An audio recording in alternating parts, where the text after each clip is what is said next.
Kyler Murray had his pro day workout on Wednesday. Only threw, didn't run, got on the scale, but that was it. Got weighed and went out and threw the ball to his former teammates. Chris, we were talking about this a little bit earlier. Look, the guy can throw. The guy can do it all. The only knock on him is he's not 6'2", 6'3", 6'4". And if we've learned one thing over the last 20 years in the NFL, it's so what? Yeah. If you can throw the ball, if you can move, you can play even if you're not 6 feet tall. Yeah, exactly right. And so what? Because these kids have had so many reps before this time, they're used to seeing through the lanes or having to play as a shorter quarterback. It's just not that big of an adjustment. And this is the other big thing, Mike, people are missing about why the shorter quarterback can work this day and age in the NFL. Of course, offenses are more creative, but really, it's to me, the biggest difference is the RPOs and the read option game. That has spread defenses horizontally, right, Mike? To where now there's passing lanes that get stretched open to where you don't always have to see over people.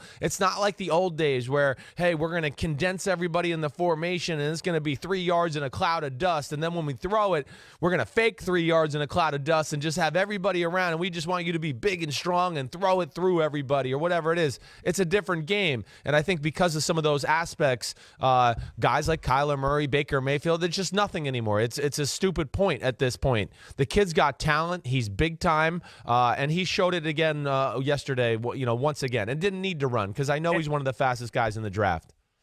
And you only lose if you run, right? Because Right. you run and you're fast, hey, he's fast. And if you run and you're not as fast as you're supposed to be, maybe he's not fast. Yeah. So smart to not run.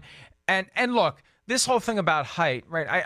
I keep going back to that Charlie Casserly dynamic from last week that we initially thought maybe some teams were giving him bad reports about Kyler Murray's combine interviews in order to scare the Cardinals away from taking him. And this concern about height, anybody who's pushing this concern about height may very well be hoping that concerns about height will cause Kyler Murray to fall far enough so they can draft him. The height isn't an issue. The guy can throw. The guy can play. The guy is going to be one of the top draft picks. And the question is, when he gets to the NFL, what will he do? And that question applies to everyone. We just don't know. Right. And that's why this process is so imperfect. You never know what a guy's going to do at the next level until he gets there, Chris. The game changes fundamentally. From your perspective, Yeah. when you get on an NFL practice field for the first time, Right. I mean, what was the difference? Sure. Or maybe even in a game, maybe it's even more dramatic then from what you were used to at college. Yeah, that's a great question. I think this was probably the biggest thing to me. Again, at the University of Texas, I was throwing to some NFL receivers and tight ends, and we had an NFL running back. So it wasn't to me when I got to the NFL. First of all, the mental aspect goes up to a way another level. It's a bigger jump from college to the pros than it was from high school to college, just on the mentality aspect of it. But the biggest thing on the field, Mike, and I remember feeling this in practice in day one, even forget the games, is everybody on the defense and offensive line are just bigger, stronger, more athletic. I remember dropping back the first few times in practice and just going, man, it feels claustrophobic in here. I was used to the speed of the DBs and watching John Lynch and Rondé Barber break at practice, but what I wasn't used to is everybody on the defensive line was a freak of nature. I mean, you drop back and I had Warren Sapp and it was Simeon Rice, and you just go, whoa, they're moving at a different speed to where I didn't feel comfortable in the pocket for a little bit, and then therefore I maybe not have been as good as seeing down the field because I'm getting used to these bigger, faster bodies around you. That would be one of the things that certainly jumped out to me in my professional career.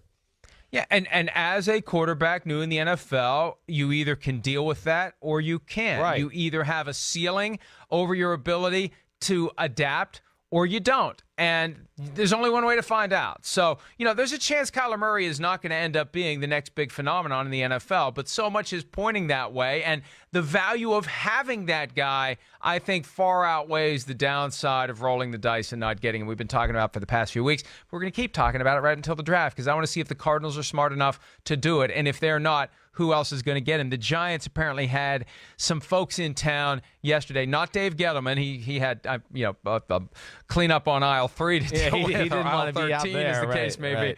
Yeah, Pat Shurmur though was there, and reportedly they got together with Murray last night. And who knows what the Giants are thinking? They've talked about the Kansas City model, one more year with Eli Manning, but with the guy they groom. Maybe it could be Kyler Murray. Who knows, Chris? Yeah, I mean, it would be, Kyler Murray's not really their style of quarterback, the New York Giants. It's been more of the prototypical guy, the Phil Simms, the Eli Mannings, the Kerry Collins. Maybe Kyler Murray's so good they're thinking twice about that. Hi, I'm Mike Tirico, and thanks for watching. Make sure to hit subscribe for the latest news and highlights from NBC Sports.